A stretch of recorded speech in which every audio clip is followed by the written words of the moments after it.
Рамиля, әлбәттә инде сез сәхнә кешеләре, әмма сәхнәдә һәрвакыт тамашачы сезне карап тора, күреп тора, хатын-кызларга күбрәк чәчәкләр бүләк итәләрдер инде.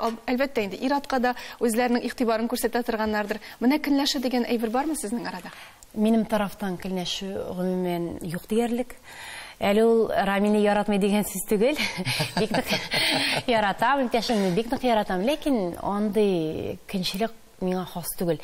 Рамилга килгәндә, өйләнешкәч, беренче елларда көнләшү бар иде Рамилдә, эштән килеп ала, илтеп куя, һәрвакыт шалтыратып тора. Аннары инде менә еллар барган сайын мин үземнең тугры, дөрес, акыллы, тәртипле, ышанычлы хатын икәнемне күрсәттем, дәлилләдем. Беренче балап кайткач, мен инде аңладым, хәзер бер кайда китмим әйтәм. Беренчедән, икенчедән эштән дә китте бит инде ул декреталны булгач, шуннан соң инде җаным тынычланды, күңелем тынычланды. Хәзер мин аңарда 100% ышанам. Үзенә караганда да миңа күбрәк ышана. Шулай да хурку хисе бар инде ул хатын-кыз кайда булса китәр дип бит. Алла сакласын, дөнья хәлен белеп булмый. Бер-берегезне яратып, шулай итеп хөрмәт итеп яшәргә насыйп булсын киләчәктә. Бик зур рәхмәт сезгә.